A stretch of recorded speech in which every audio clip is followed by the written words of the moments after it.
तो भाई comment box में जो सबसे ज़्यादा आपके डाउट्स आ रहे हैं वो ड्यू के रिगार्डिंग आ रहे हैं कि मैम ड्यू में एडमिशन प्रोसेस क्या है, ड्यू मैम एलिजिबिलिटी क्राइटेरिया क्या है ना, कौन कौन से कोर्सेज हो रहे हैं वहाँ पे, कौन कौन से कॉलेजेस आते हैं ड्यू के अंदर, है ना। तो इस टाइप के जो डाउट्स आपके दिख रहे हैं, ठीक है। तो आज की वीडियो में मैं आपके वही सब डाउट्स क्लियर करूंगी। So hello everybody, my name is Shivani Chaudhary and I welcome you on the platform of A4S। तो देखो ड्यू ने अपना इन्फॉर्मेशन बुलेटिन जो है रिलीज कर दिया है। तो आज की वीडियो में हम ड्यू के बारे में यही सब देखेंगे कि ड्यू के एडमिशन प्रोसेस क्या है ना, प्लेसमेंट्स जो है ड्यू में कैसे कैसे प्लेसमेंट्स हो रहे हैं, कौन कौन से कोर्सेज जो है ड्यू ऑफर करा रहा है, न्यू एडमिशन पॉलिसी क्या आई है ड्यू में, एलिजिबिलिटी क्राइटेरिया क्या है ड्यू का, टॉप कॉलेजेस कौन कौन से आ रहे हैं, सब्जेक्ट कॉम्बिनेशंस क्या ले कि जिसके आपका ड्यू में एडमिशन हो जाए, है ना। तो ये सारा एडमिशन प्रोसेस वगैरह ये सब हम आज की वीडियो में डिस्कस करेंगे, ठीक है। तो स्टार्ट करते हैं। तो देखो सबसे पहले अगर हम बात करते हैं एडमिशन प्रोसेस की, ठीक है। तो देखो एडमिशन प्रोसेस में सबसे पहले आपको क्या करना है, सबसे पहले आपको जो आपके अभी रजिस्ट्रेशन प्रोसेस चल रहा है CUET का वो आपको फिल करना है, ठीक है। उसके बाद आप एग्ज़ाम दोगे, एग्ज़ाम के बाद आपका स्कोर कार्ड रिलीज हो जाएगा, ठीक है। उसके बाद ही आपको जो है यहाँ पे अब यूनिवर्सिटी सिलेक्शन का ऑप्शन मिलेगा, ठीक है। आपको जो है रजिस्ट्रेशन प्रोसेस में कोई भी यूनिवर्सिटी को भी फिल नहीं करना है, किसी भी कोर्स को आपको फिल नहीं करना है, ठीक है। तो अब जब आपका स्कोर कार्ड रिलीज हो जाएगा उसके बाद देखो क्या होता है, उसके बाद जो है अगर आप ड्यू में एडमिशन लेना चाहते हो तो उसके बाद क्या होगा, जो ड्यू है, ड्यू का जो खुद का एक पोर्टल है उसको हम बोलते हैं CSAS पोर्टल, है ना। ड्यू जो है अपना CSAS पोर्टल जो उसको रिलीज करती है। अब CSAS क्या है, ये है कॉमन सीट एलोकेशन सिस्टम, है ना। तो ये पोर्टल ओपन होगा, आपको जो है वहाँ पे जो है एप्लीकेशन फॉर्म को फिल कर देना है, ठीक है। उसके बाद जो स्टेप 3 होता है, आपको क्या करनी है, अपनी जो है प्रेफरेंसेस जो है फिल करनी है उसके अंदर, है ना। प्रेफरेंसेस में क्या होगा, जैसे कि आपके पास जो है 12th में कोई और सब्जेक्ट है और आप जो है अपना सब्जेक्ट को जो है चेंज करना चाह रहे हैं, है ना, मतलब कोई अपनी स्ट्रीम को चेंज करना चाह रहे हैं, या फिर जो है आप जो है मतलब कोर्सेज, उसमें जो आपको कोर्सेज के लिए मतलब कोर्सेज उसमें आप कोर्सेज को फिल करोगे, कॉलेज में किस में एडमिशन लेना है उसको आप फिल करोगे, है ना। तो इस थर्ड स्टेप में क्या करोगे, थर्ड स्टेप में आप जो अपनी प्रेफरेंसेस को फिल करोगे, ठीक है। उसके बाद क्या होगा, जब आपकी प्रेफरेंसेस वगैरह सारी फिल हो जाएंगी उसके बाद जो है आपका जो है सीट एलोकेशन होगा, है ना। सीट एलोकेशन कब होगा, सीट एलोकेशन आपका तब होगा जब जो है आप कट ऑफ को मीट कर दोगे, है ना। कितनी कट ऑफ के कौन सा कॉलेज मिल रहा है, कौन सा कोर्सेज आपने लिया है, आपने जो प्रॉपर सब्जेक्ट की मैपिंग कर रखी है कि नहीं कर रखी, है ना। एलिजिबिलिटी क्राइटेरिया आपने उस पर्टिकुलर कॉलेज का मीट कर दिया तो उस टाइम पे क्या हो जाएगा, उस टाइम पे जो आपकी सीट जो है वो एलोकेट हो जाएगी, ठीक है। उसके बाद जो है फाइनल सीट कंफर्मेशन का प्रोसेस चलेगा। उसमें क्या होगा, जब आपको प्रॉपर आपकी सीट जो है कंफर्म हो जाएगी, आपका एडमिशन जो है कंफर्म हो जाएगा, आपको क्या करना है, डॉक्यूमेंट वेरिफिकेशन करना है ना। उसके बाद फ़ी पेमेंट कर देना है, ठीक है। तो ये सब क्या थे, ये सब जो है सारे स्टेप्स थे आपको ड्यू में आप कैसे एडमिशन करोगे, ठीक है। और देखते हैं अब आगे। तो अब देखो, अब जो है ये CSAS पोर्टल जो है इस पर जो है देखो फ़ी आपको क्या पेमेंट करनी है फ़ी की। तो देखो अगर हम कैटेगरी की बात करें तो जो अनरिजर्व कैटेगरी है, OBC नॉन क्रीमी लेयर और EWS कैटेगरी है, इन तीनों कैटेगरी को कितनी फ़ी पेमेंट करनी है, वो करनी है आपको 250 रुपीज़, ठीक है। वहीं बात करें SC ST एंड PWBD की तो आपको जो है फ़ी पेमेंट करनी है 100 रुपीज़, ठीक है। उसके बाद देखते हैं, उसके बाद देखो अगर हम ड्यू के प्लेसमेंट्स की बात करें तो ड्यू का जो प्लेसमेंट है ना, काफ़ी अच्छा प्लेसमेंट होता है ड्यू के कॉलेजेस का। तो देखो यहाँ पे कॉलेज की लिस्ट दी हुई है प्रॉपर, हम देखते हैं कितना प्लेसमेंट होगा इसमें, ठीक है। देखो अगर हम बात करते हैं हिंदू कॉलेज, है ना, जो ड्यू यूनिवर्सिटी का जो हिंदू कॉलेज है उसका जो हाइएस्ट पैकेज है वो कितना आया है, 2023 में उसका हाईएस्ट पैकेज जो आया था वो आया था 36.5 लाख पर एनम, ठीक है। और अगर हम एक बात करें एक एवरेज पैकेज की तो उसमें एवरेज पैकेज है वो है 10 लाख पर एनम का, ठीक है। वही बात करें मिरांडा हाउस की तो इसमें जो है हाईएस्ट पैकेज आया है 21 लाख पर एनम, ठीक है। और जो एक एवरेज एक बेसिक पैकेज की अगर हम बात करें तो वो आया है 8.97 लाख पर एनम, ठीक है। वही बात करें किरोड़ीमल कॉलेज की तो देखो उसमें जो है हाईएस्ट पैकेज आया 51 लाख पर एनम का और एक बेसिक जो पैकेज होता है उधर वो कितना है 8.4 लाख पर एनम का पैकेज है, ठीक है।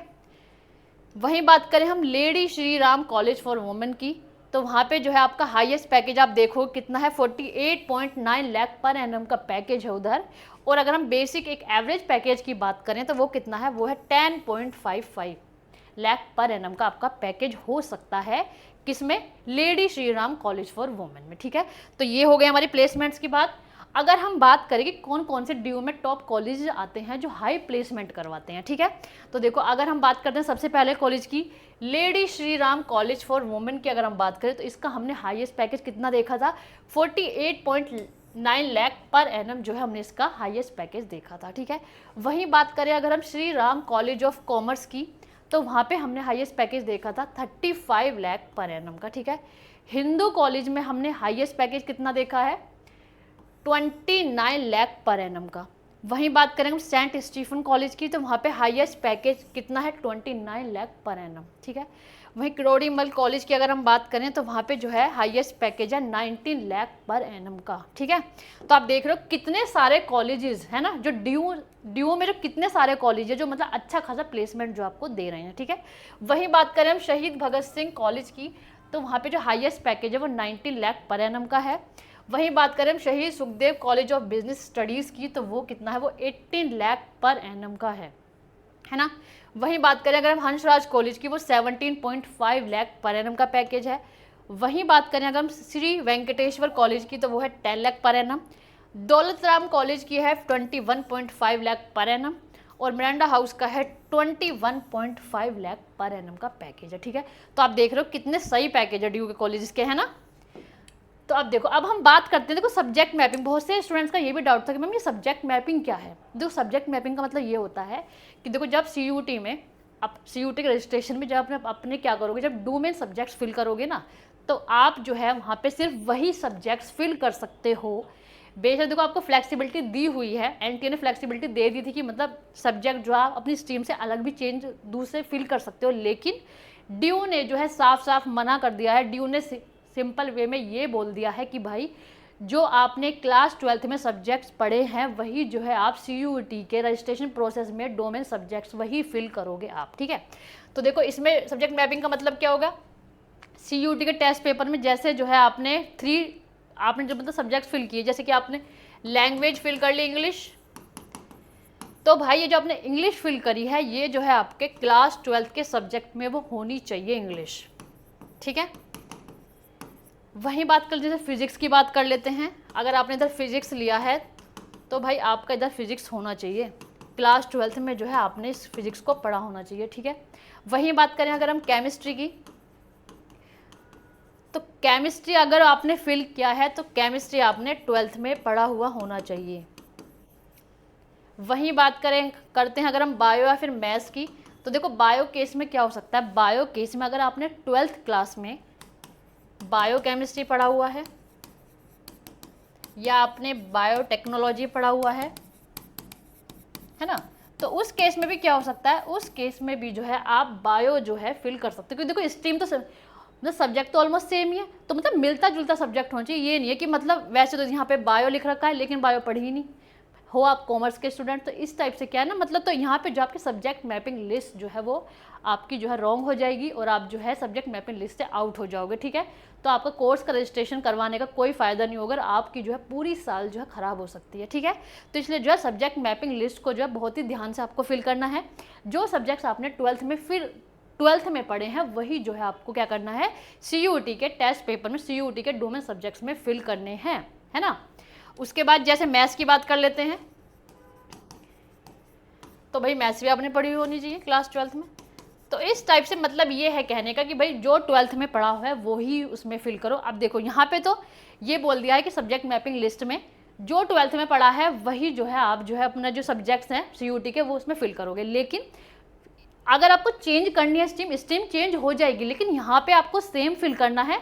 स्ट्रीम चेंज देखो यहाँ बोल रखा है ना, इस वाले में देखो आपको प्रोसेस में बता रखा है, जो इसका थर्ड वाला स्टेप था, थर्ड स्टेप में क्या बता रखा है, फिलिंग दी प्रेफरेंसेस। इसमें जाके जब आप ये वाला स्टेप फिल करोगे, अपनी प्रेफरेंसेस फिल करोगे, तो उस टाइम जो आप अपनी स्ट्रीम चेंज कर सकते हो, है ना, यहाँ पे चेंज कर सकते हो। लेकिन एग्ज़ाम जब आप दोगे तो आप जो है क्लास 12th के सब्जेक्ट वाला ही एग्ज़ाम दोगे। क्लास 12th की जो सब्जेक्ट है वही आपको फिल करने हैं सीयूटी के एग्जाम में, है ना, CUT रजिस्ट्रेशन प्रोसेस में, ठीक है। तो देखो आप देखते हैं सब्जेक्ट मैपिंग लिस्ट हो गई। तो आप देखो हमने इसकी साइट पे जाते हैं, जो DU की यहाँ पे साइट है। हाँ, तो देखो DU की साइट पे कैसे जाओगे आप, admission.uod.ac.in फिल करोगे, ये आपको साइट खुल के आ जाएगी। DU का पूरा इन्फॉर्मेशन, DU का पूरी साइट जो है ये आपकी ओपन हो जाएगी, ठीक है। उसका जो है अगर आपको इन्फॉर्मेशन बुलेटिन एक बार चेक करते हैं कि क्या क्या यहाँ पे न्यू स्टेप्स, क्या क्या जो है यहाँ पे नई नई एडमिशन पॉलिसीज आई हैं DU में, वो देख लेते हैं एक बार।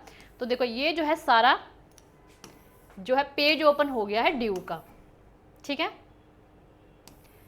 तो देखो इस टाइप से इसमें जो है पहले हम एक बार इसका पूरा ओवरव्यू ले लेते हैं, इसमें क्या बता रखा है ना। इस तरह से पूरे प्रोग्राम्स वगैरह सब दे रखे हैं इसके अंदर। सिर्फ हमने अपने काम की बातें देखेंगे इसमें, है ना। अब देखो जैसे इसमें एडमिशन वगैरह का बता रखा है, वो साइट बता रखी है कि एडमिशन प्रोसेस आपको कहाँ करना है, ये रजिस्ट्रेशन प्रोसेस आपको कहाँ करना है ना। पहले इसका एक बार ओवरव्यू ले लेते हैं। प्लेसमेंट्स का बताया हुआ है, ठीक है। तो देखो आपने यहाँ पे कुछ इंपॉर्टेंट पॉइंट्स दिए हुए हैं, तो हम इंपॉर्टेंट पॉइंट्स ये सारे यहाँ पे नहीं पढ़ के मैं आपको एक जो पूरा जो एक इसका पूरी समरी है वो आपको बताऊंगी। पहले हम एक बार इसके कोर्सेज चेक कर लेते हैं। पहले इसके जो है यहाँ पे कोर्सेज क्या क्या दिए हुए हैं, सब्जेक्ट्स कोर्सेज वगैरह। तो देखो ये रहे, वही आपकी लैंग्वेज, आपको जो है सब्जेक्ट जो चूज़ करने हैं, मैक्सिमम आपको 5 सब्जेक्ट चूज़ करने हैं। अगर आप 5 सब्जेक्ट चूज़ कर लेते हो तो आप जो है एलिजिबल हो जाते हो मोस्ट ऑफ द यूनिवर्सिटीज़ के लिए, है ना। तो देखो लैंग्वेज में बता रखा है ये सारी लैंग्वेजेस। उसके बाद डोमेन स्पेसिफिक सब्जेक्ट्स में बता रखे हैं आपके ये सारे 23 सब्जेक्ट जो आपके यहाँ पे दिए हुए हैं DU में, ठीक है। उसके बाद जो है जनरल एप्टीट्यूड टेस्ट के बारे में बता रखा है। अब देखो यहाँ पे जो है क्लियरली मेंशन किया हुआ है कि it is mandatory for the candidate to appear in CUT UG 2025 in दो सब्जेक्ट्स इन विच ही और she is appearing has pass class 12, है ना। सिर्फ आपको क्या करना है CUT UG में रजिस्ट्रेशन प्रोसेस में वही सब्जेक्ट्स को फिल करना है जो आपने क्लास 12 में पढ़े हुए सब्जेक्ट्स हैं, ठीक है। क्लियरली मेंशन कर रखा है इधर। अब देखो यहाँ पे जो कुछ वो आ जाते हैं कोर्सेज इनके, जैसे लैंग्वेजेस में क्या क्या कोर्सेज होते हैं, जैसे BA ऑनर्स अरेबिक में, English, French, German, Sanskrit, Urdu. उसके बाद ह्यूमैनिटी, सोशल साइंस के ये सब कोर्सेज हो गए, BA honours, applied psychology, economics, है ना। इस टाइप से जो है कि सारे कोर्सेज जो भी कोर्सेज जो ऑफर कराती है वो सारी यहाँ पे लिस्ट दी हुई है। अब देखो साइंस, मैथमेटिक्स एंड टेक्नोलॉजी में बता रखा है, biological science, botany, geology, microbio, zoology, है ना। इस टाइप से सारे कोर्स दे रखे। BSc प्रोग्राम में बता रखा है सारे कोर्सेज। तो यहाँ से क्या कर सकते हो आप अपने इंटरेस्टेड कोर्स जो है वो देख सकते हो, ठीक है, कि कौन कौन से। देखो कॉमर्स का बता रखा है इधर, वोकेशनल स्टडीज़ के भी कोर्सेज कराती है DU। म्यूज़िक में भी कोर्स करा रखा है, देखो यार BA honours in music, Hindustani music. उसके बाद एजुकेशन, फाइन आर्ट्स में भी जो है आप बैचलर्स कर सकते हो। तो ये क्या है, पूरी एक लिस्ट है कि कौन कौन से कोर्सेज जो कराती है DU, ठीक है। अब देखो वही ये कॉमन मिनिमम एलिजिबिलिटी का बता रखा है कि यहाँ पे जो है आप 12th पास होने चाहिए। वो मैं एक डिटेल अभी बता देती हूँ उसका ना, मैं समरी में पूरा बताऊँगी सारे पॉइंट्स उसके। तो अब देखो यहाँ पे क्या बता रखा है इन्होंने, सिर्फ हम मेन चीज़ देख लेते हैं। लैंग्वेज का बता रखा है, फिर दोबारा क्लियर मेंशन कर दिया, candidate must appear in at least one language, candidate must appear in the language has study in class 12। Class 12 में जो लैंग्वेज पढ़ी है वही लैंग्वेज जो आपको चूज़ करनी है, ठीक है। अब यहाँ पे देखो सारे डोमेन स्पेसिफिक सब्जेक्ट्स बताए हुए हैं सारे, जो भी आपके इंटरेस्टेड सब्जेक्ट हो 22 बता रखे हैं इधर। फिर देखो फिर दोबारा से वही लाइन मेंशन कर दी इधर, है ना, जनरल एप्टीट्यूड टेस्ट। तो इस पे जो है पूरी साइट पे जो है इसका आपको, अब देखो यहाँ पे है हमारे काम की बात क्या है। यहाँ पे जो प्रोग्राम स्पेसिफिक एलिजिबिलिटी बता रखे कि अगर आपको किसी बैचलर्स करने किसी प्रोग्राम में, है ना। तो देखो जो प्रोग्राम स्पेसिफिक एलिजिबिलिटी इधर क्या होगी कि आप जो है 2 टाइप्स के सब्जेक्ट कॉम्बिनेशन ले सकते हो। पहला सब्जेक्ट कॉम्बिनेशन क्या है कि लिस्ट ए से, जो मतलब लैंग्वेज वाला जो ऑप्शन है उसमें से आपको एक लैंग्वेज चूज़ करनी है उसके बाद आपको 3 सब्जेक्ट्स चूज़ करने हैं लिस्ट बी में से, जो डोमेन स्पेसिफिक सब्जेक्ट्स हैं उनमें से 3 आपको डोमेन स्पेसिफिक सब्जेक्ट चूज़ करने हैं, ठीक है। अब बात करते हैं कॉम्बिनेशन सेकंड की। तो वहाँ पे देखो क्या बता रखा है कि आपको जो है लिस्ट ए में से 2 लैंग्वेज चूज़ करनी है और आपको 2 सब्जेक्ट चूज़ करने हैं डोमेन स्पेसिफिक सब्जेक्ट, ठीक है। और देखो यहाँ पे जो है ये बताइए कौन कौन से कॉलेज जो है इस कोर्स को ऑफर करते हैं, वो भी बता रखा है। ऐसे यहाँ पे ये भी सब दे रखे हैं कॉम्बिनेशंस, ठीक है। जैसे बी ऑनर्स इंग्लिश का हम देख लें तो वही बता रखा है कि क्या क्या कॉम्बिनेशंस ले सकते हो आप। लैंग्वेज लिस्ट ए में से क्या करना है, इंग्लिश लेनी है, लैंग्वेज, और आपको 3 जो है अपने स्पेसिफिक सब्जेक्ट्स ले लेने जो आपने क्लास 12th में पढ़े थे, ठीक है। कॉम्बिनेशन 2 में क्या दिया हुआ है कि एक तो इंग्लिश लेनी है, उसके अलावा कोई दूसरी लैंग्वेज ले लो जो आपने मतलब क्लास 12th में आपने पढ़ी थी, ठीक है। उसके बाद 2 सब्जेक्ट्स डोमेन स्पेस सब्जेक्ट। अब देखो यहाँ पे बता रखा है आपको कॉलेजेस की पूरी लिस्ट दी हुई है कि कौन कौन से कॉलेज में है, जो मतलब सीट मैट्रिक्स भी प्रॉपर आपको यहाँ पे दिया हुआ है कि अनरिजर्व में कितनी सीट्स हैं, है ना, एससी में, एसटी में, ओबीसी में, यहाँ पे अलग अलग जो है प्रॉपर कॉलेज की लिस्ट दी हुई है, ठीक है। देखो यहाँ पे सारे कॉलेजेस की लिस्ट दे रखी है कि कौन कौन से कॉलेज जो है ये वाला कोर्स ऑफर कराते हैं। जैसे बीए इंग्लिश जो है यहाँ पे कौन कौन से कॉलेज करा रहे हैं, ठीक है। अब देखो फ्रेंच का आ गया, जर्मन, उसमें सारे कॉलेज की लिस्ट आ गई कि अगर आप बीए ऑनर्स जर्मन से करना चाहते हो। इटालियन का आ गया, पंजाबी, है ना, इस टाइप से जो है आपके सारे कोर्सेज आ जाएंगे, संस्कृत वगैरह से भी, है ना। ये सारे जो है आपकी कॉलेज की लिस्ट आ गई। हम किसी और अपना स्ट्रीम से रिलेटेड देख लेते हैं, कुछ साइंस से रिलेटेड, जैसे आर्ट्स में बता दिया ये अप्लाइड साइकोलॉजी,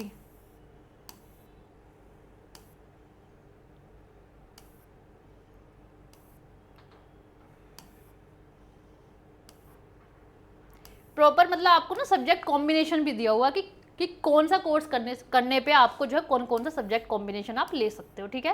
प्रॉपर जो है आपको कॉलेज की लिस्ट भी दी हुई है, प्रॉपर सीट मैट्रिक्स भी आपको दिया हुआ है इसके अंदर, ठीक है। ह्यूमैनिटीज़, साइंस का देखते हैं पहले। 5 ईयर इंटीग्रेटेड प्रोग्राम बता रखा है।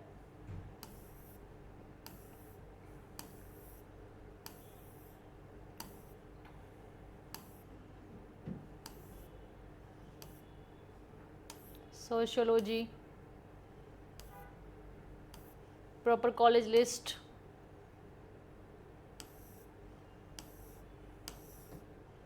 ठीक है। तो मतलब इस टाइप से क्या है ना, ये आपको पूरी मतलब बीकॉम, बीएससी, बीए ऑनर्स से मतलब आपको सब जो है सारे कोर्सेज दिख जाएंगे। जिस भी कोर्स में आपका इंटरेस्ट है वो जो है आप जाके जो है उसकी जो साइट है, डीयू की जो साइट है, उस पर जाके जो आप चेक कर सकते हो, ठीक है। अब देखो मैं बात कर रही थी, है ना, मैं बात कर रही थी कि इसके जो है मेन इंपॉर्टेंट पॉइंट्स जो है इस बार क्या देखने को मिलेंगे आपके डीयू के प्रोसेस में।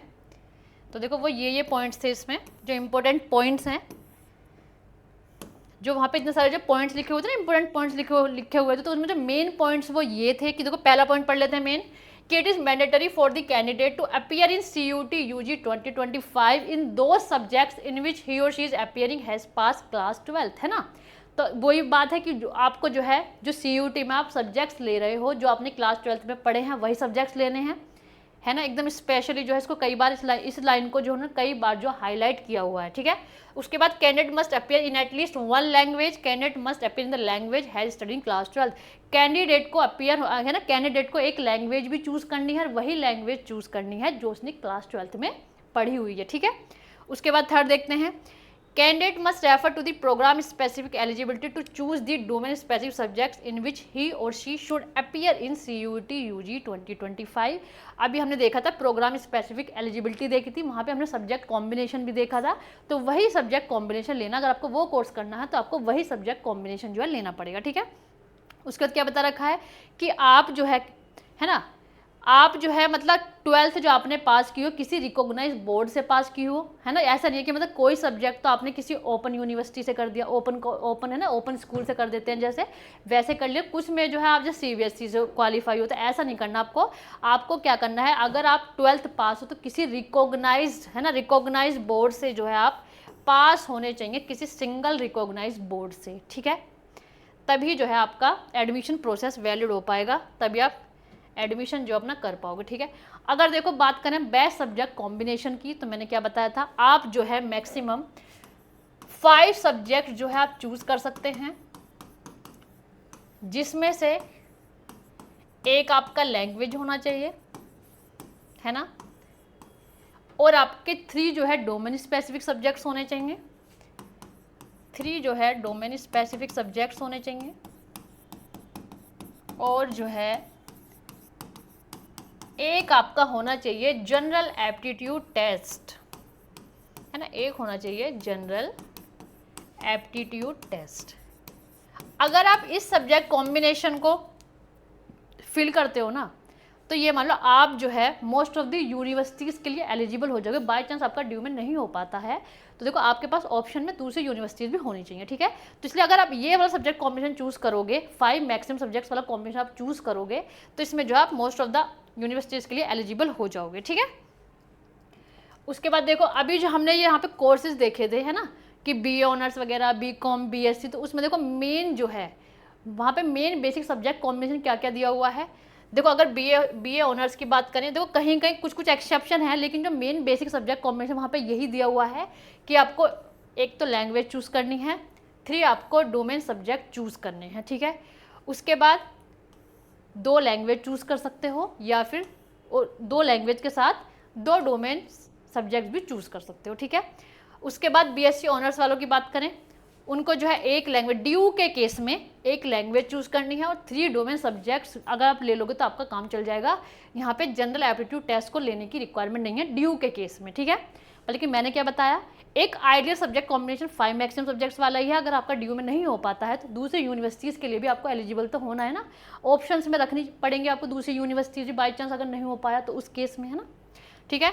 BCom ऑनर्स की अगर हम बात करें, BCom ऑनर्स में आपको एक लैंग्वेज लेनी है, वही उसमें भी डाउट था अकाउंटेंसी और मैथ्स को लेके, तो अगर आप अकाउंट्स लेना चाह रहे हो अकाउंट्स ले सकते हो, अगर आप मैथ्स लेना चाह रहे हो तो मैथ्स ले सकते हो। उसके अलावा जो है आप 2 डोमेन सब्जेक्ट जो है ले सकते हो, ठीक है। तो ये जो था, ये सारा जो था पूरा एक मतलब ड्यू का क्या प्रोसेस था, सारा सब्जेक्ट कॉम्बिनेशन, कोर्सेज, प्लेसमेंट्स, तो ये जो थे आपके इस वीडियो में आई थिंक मैंने सारा कवर कर दिया है, ठीक है। तो अब आप मुझे नेक्स्ट बताओ कि अगर आपको कोई सी और यूनिवर्सिटी, कोई यूनिवर्सिटी किसी कॉलेज पे अगर आपको कोई नेक्स्ट वीडियो पूरी में डिटेल में अगर आपको चाहिए, तो आप जो है कमेंट बॉक्स में बता सकते हैं, ठीक है। And I will definitely try to make a separate video on it, ठीक है। सो मिलते हैं नेक्स्ट वीडियो में, तब तक के लिए टेक केयर, बाय बाय।